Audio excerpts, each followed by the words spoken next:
You're watching 11 Alive Morning News. 11 minutes of nonstop news starts now.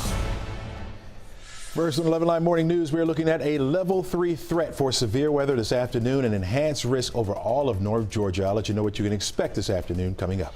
This morning, we are seeing added security at the Fulton County Courthouse ahead of a possible indictment announcement in the Trump probe. Jerry Carnes is there. Jerry, certainly feeling things ramping up at the courthouse and with the case.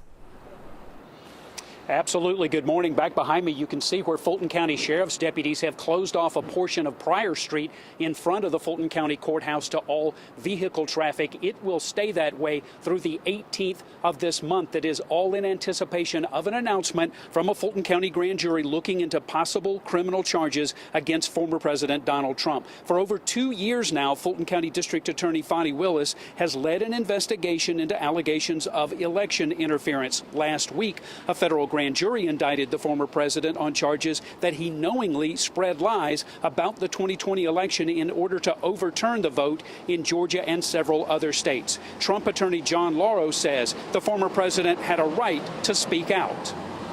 He had every right to speak about the important issues that were taking place after the election. Certainly, Mr. Pence, his vice president, agreed with him that there were anomalies and discrepancies. Now, although this portion of Pryor Street behind me is closed off, the Fulton County Courthouse is still open for business. This section of Pryor Street is open to pedestrian traffic, and you can enter the courthouse here, but it is closed off to all vehicle traffic in anticipation of an announcement from the Fulton County grand jury expected to come just any day now. Back to you. All right, Jerry, thank you. Fulton and DeKalb County schools back in class today. It is also the first day for DeKalb County's new superintendent, Dr. Devon Horton. Our Christy Diaz just talked to Dr. Horton a couple of minutes ago. Christy, what is he saying about the start of the new school year? He is optimistic about this new school year. He said the biggest challenge they faced is staffing shortages, which a lot of districts are facing. Here in DeKalb, they service more than 92,000 students across 138 schools. And as it stands this morning, they still have 350 teacher openings. But they say, don't worry, they have it covered. They're bringing in their instructional specialists, more than 1,100 substitute teachers to make sure they fill those classrooms this morning. They also have some solutions and new programs going into this new school year. A new teacher pipeline program, which is a teacher residency program. Well, they'll pay for your master's. The other helps elevate parapros to certified teachers, and they're offering to train teachers to be bus drivers to help fill the shortages there.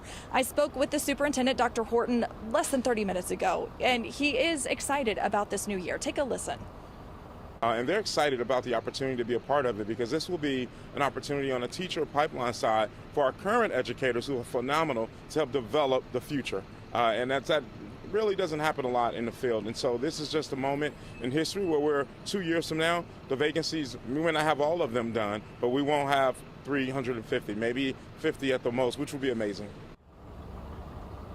And now those are the problems you can try and prepare for. Of course, there are other ones that you can't, like the storms that rolled in last night, cut out power to some of their schools. So at the 11th hour, they were working to make sure all of the schools had internet and power this morning. They tell me everything is back online. So they're hoping for a smooth first day, but they'll also be sending out a survey to parents and students to get feedback on how it goes. Guys, back to you. Christy, thank you. Continuing your 11 minutes of nonstop news, the community will remember a Rockdale County mother of 4 found dead days ago. Imani Robertson was found around 3 weeks after she was first reported missing. Donnell Anderson, Imani's husband, is now charged in her death. Imani was last seen alive July 16th. During a hearing less than 24 hours ago, a judge denied his bond.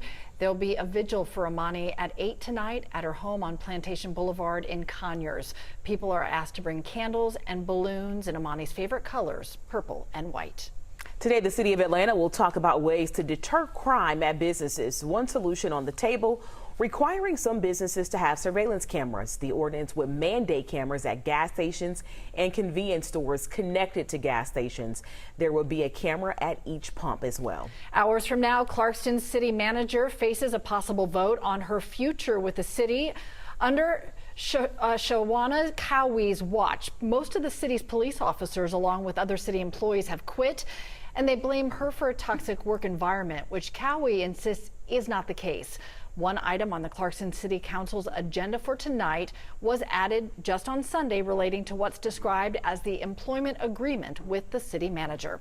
And that was a look at your Monday morning headlines. Headed out to a hot and possibly stormy day, Chesley. It's absolutely right. We've been tracking so far a few isolated showers popping up. You got one up here toward Gilmer and into northern Dawson County starting to fade away, and then one down here to the south as well. It's fading away. You can see we only have like just a speck of yellow in that. Some moderate rain coming down. Everywhere else has been on the light side. You can see over southern parts of DeKalb County. That's where you're going to find that. And that's heading over toward the east. Conyers got a few sprinkles as well. So this will fade away, but more will pop up later on this afternoon. Temperature-wise, in the 70s for the most part. A couple 60s sprinkled in here. 68 is a popular number. We got it in Canton, over toward Carrollton as well.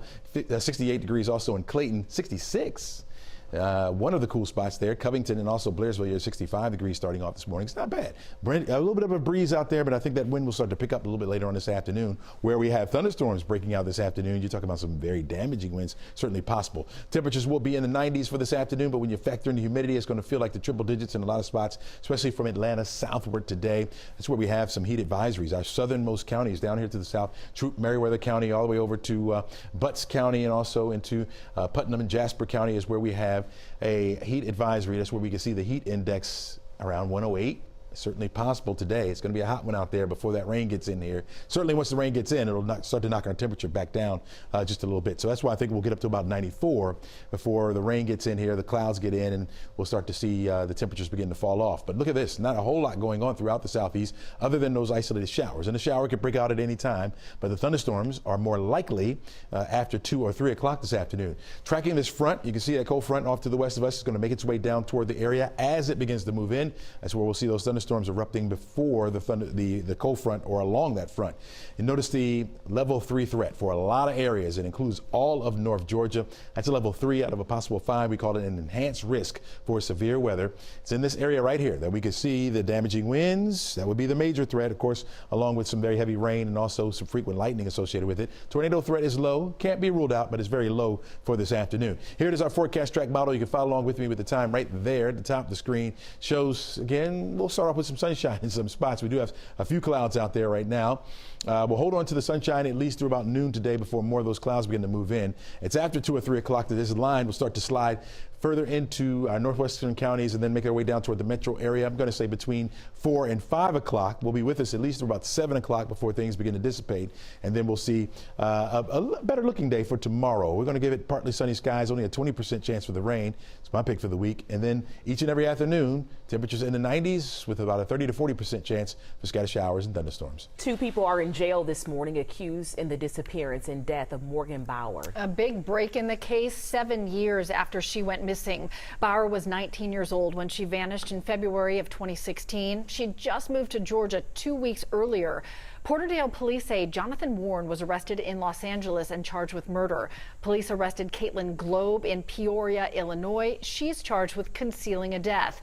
We're waiting on information if and when they'll be extradited to Georgia. But this morning there is momentum in this investigation, spurred on by new information that led investigators here to search a property on South Broad Street in Porterdale. That was late last week.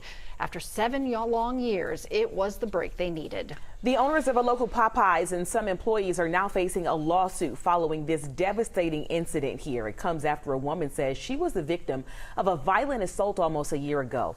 Denitria Dawson says last September, 3 Popeyes restaurant employees jumped her while she was in the drive-thru on Cleveland Avenue in Southwest Atlanta. She says she was beat and punched after she tried to get them to correct her order. Why me? I didn't even think I was gonna make it back to my kids. Atlanta police initially arrested the 3 employees. That was a mom who was the manager there, her daughter, and her niece, all charged with misdemeanors. No response yet from the company and no confirmation that there could be some security video in that incident. Well, we're looking at temperatures by noon into the 90s, right around 90 degrees, partly sunny skies. Look for thunderstorms as we head into the 4 o'clock hour. They'll be making their way down to the metro area, some of which could be on the strong severe side. Be weather aware. 94 degrees will be our afternoon high temperature, by 6 down to 87 degrees with a few of those scattered thunderstorms still around. All right, everybody, have a great start back to school for Fulton and DeKalb counties. All right, stay dry later today. We'll hand it off to the Today Show. We'll see you back here tomorrow morning.